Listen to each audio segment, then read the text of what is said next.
What is going on, guys? Welcome to episode number 4 of our Cincinnati Reds March to October in Major League Baseball 19, the show. I'm Glover9. Let's get right into this gameplay, guys. We are on the verge of getting swept by the Colorado Rockies on the road. You can see the team momentum there. We have a frost, a little mini frost going on right now, a little cold streak. But we need to get this W big time, because if you get a loss here, it's really, really going to hurt. And we can't really afford to lose a lot of ground here going up against the Cubs right now. They're in first place in the NL Central. We're 2.5 games back. We're first place in the wild card for the National League. So, you know, this is kind of a crucial situation here. So, got to get it done. You can see the head-to-head overall record there. Rockies are killing us. ERA, terrible right now. That's 6.75 in this series, 2.54. So even our bats aren't really getting anything done here in this series. It's a 2-2 game, though, so it's not like we're totally out of it here. We can definitely come back. Iglesias is going to lead us off in the top of the 7th with a leadoff walk. And then against Mike Dunn, the lefty against the righty, Jose Peraza being the righty, is going to line out to right fielder Charlie Blackmon. Had a good pitch to hit, just didn't time it up correctly, just got a little bit late. Scooter Gennett going to come on and hit a fly ball out there to David Dahl, who's going to make the catch. And then something that Votto he very rarely ever does, going to pop out in the infield to end the top of the 7th. So we're going to go to the bottom of the 7th with the lefties coming up for Colorado with Daniel Murphy, Charlie Blackmon, David Dahl is in that mix in this order right now. So we're going to come out with our lefty of our own. Zach Dukes had a pretty dang good season thus far in a 2-2 game. It's a pretty crucial inning for us right here. So we do get the first out, and then we see Charlie Blackmon coming on. He's going to get that little Texas leaguer right in front of left fielder, and shortstop can't even come over to handle it, but we do get Nolan Arenado up, and it's a fly ball right to Puig, and it's always an adventure out there in right field, it seems like, with Yasiel, and he can't handle it. He can't corral it, and we've got 2 errors now after this throw from cutoff man over to home. Can't get cleaned up.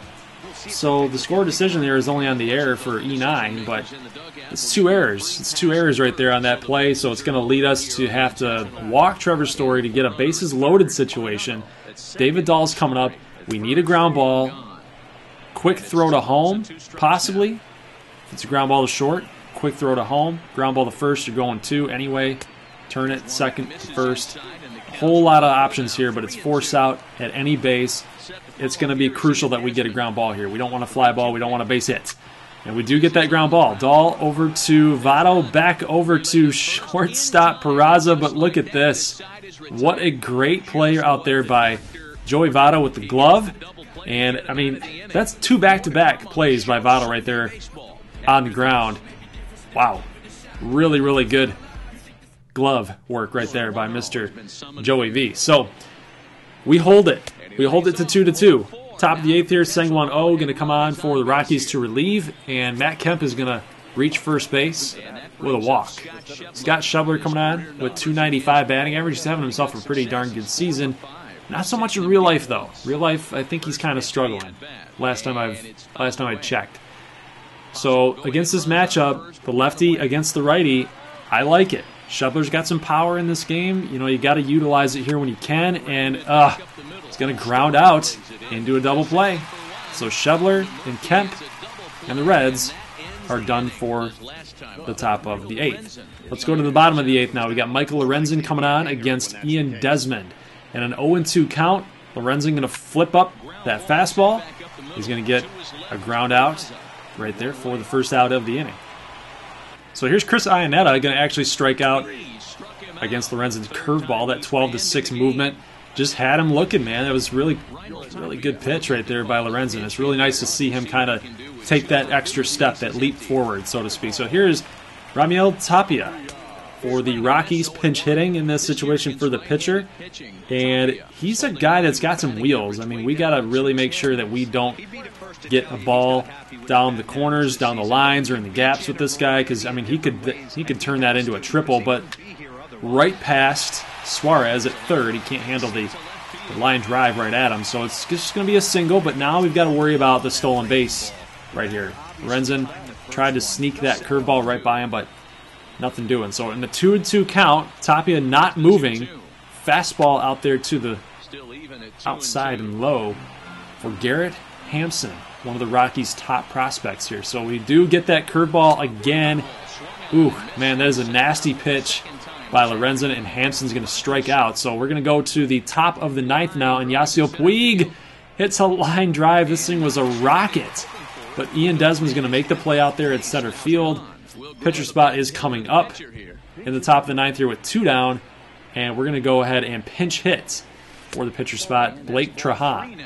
This is a crucial situation for us, guys. 3-0. Got to get a walk. Got to get on base any way that you can. You got Peraza coming on right after here, and good things can happen right here and right now. So Jake McGee gives up the leadoff walk to Blake Trahan. So now we've got Jose Peraza coming up, and a base hit. A base hit's going to do some wonders here because Trahan's got a little bit of speed.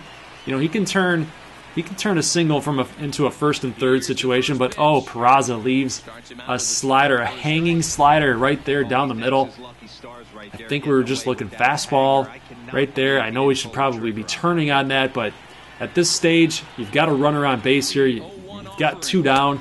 It's the top of the 9th. You want to really make sure you're keying on a pitch, and the pitch that you're guessing is the one that you're getting, and then you can turn on it. That you don't swing at things that you're not looking for, right? So we get 2 balls here, 2 pitches, 2 back-to-back pitches, fastballs inside, and Peraza is wisely taking them. We're not moving Trahan right now at the 77 speed. 2-1 count. McGee with a little changeup here, and nice line drive out there to center field, but Ian Desmond, yet again, going to make another great grab out there in center field. So 2 great grabs, one on Puig, one on Peraza, and the Reds are done for their half of the inning. So we're going to actually put Amir Garrett out there against the 2 lefties. We're going up against Daniel Murphy and Charlie Blackmon. So we got to do some good things here with Amir Garrett. Line drive over Puig's head. That's Daniel Murphy with just going to hold up to a single. It could have been a double if he had any speed. So Amir Garrett, kind of getting a dicey situation here. Charlie Blackmon down 2 strikes. Get a little bit of a curve or a slider right there against him. So we want to get him off balance here on an off speed, something. Back-to-back slider, 2-2 now. Blackmon, we're going to try to sneak a fastball right by him here too, guys, because now he's looking for the off speed, and we do get him to pop up to catcher. That's Tucker Barnhart going to make the play, so that's good for the first out in the bottom of the 9th. Good job by Amir Garrett. So now against Nolan Arenado, who's hitting .341 this season, this is not a good matchup. This is not a matchup that I like. We are going to go ahead and we're going to put in Matt Bowman, who's been solid all year long. 13 games, 15 innings, pretty low ERA, and now he's just challenging Nolan Arenado right now. He's got him 0-2. He was looking for something on the outside, got him chasing for something on the end. Going to go a little bit further on the inside now with the 2-seam fastball. Didn't swing, so now we got him set up perfectly for a slider on the outside, and he just gets off balance. Nice pitching sequence there for Matt Bowman. Arenado is retired on that little pop-out to Eugenio Suarez. So now, with Trevor Story up, we're still not out of this yet. Story could easily hit a home run right here, and the game is over. So Matt Bowman, ooh, God, just going to pull it foul. Just got way early on that 0-2 count here, and did he go? He did not. He did not. So that outside pitch, that slider, he didn't go for it. He didn't offer. 1-2. Bowman with the split finger fastball, and there you go. Story is going down swinging. So let's go ahead to the top of the 10th. We've got extras. Votto coming up against Jake McGee. He's still out there, and Votto's going to hit a single into the gap.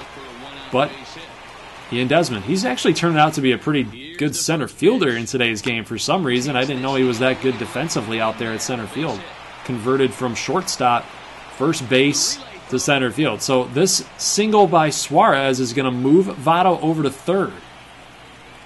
Joey Votto really wants to get this W, guys. I mean, he's not even the fleetest of foot here. And then Matt Kemp comes up huge with this RBI double. And we're actually sending Suarez home as well, so the Reds take a 2-run lead That's a 2-run double for Matt Kemp right over into that left center field gap, and that's the place that Ian Desmond was not going to catch up to at all. He wasn't going to get there whatsoever. So 4-2 game here, and we got Brian Shaw, the former Cleveland Indian relief pitcher, coming on against Yasiel Puig, and Puig's going to do the same thing that his buddy Matt Kemp did, except go the opposite way. So he goes right center field, gets a RBI double, and now the Reds take a 3-run lead. Raisel Iglesias, that's 1, 2, and 3. So Iglesias perfect in the bottom of the 10th, and the Reds are going to get that W. We avoided getting swept. We also got the extra innings W, guys. We're going to get that momentum, and we're going to get rid of that cold streak. We're done with the cold streak. So we'll take a look and see what the effect of that was. Shooting it on over there. Nice. Now give us these dubs. Give us these W's. So we got the win here. Got another win against the Cubs. Another win against the Cubs. And now I will see you guys in the next episode, because we're going to be taking on Chicago on the road, and we get the chance to get a sweep and add on to the current momentum that we had. Leave a like if you like this thing. I'll see you guys next time. As always, peace.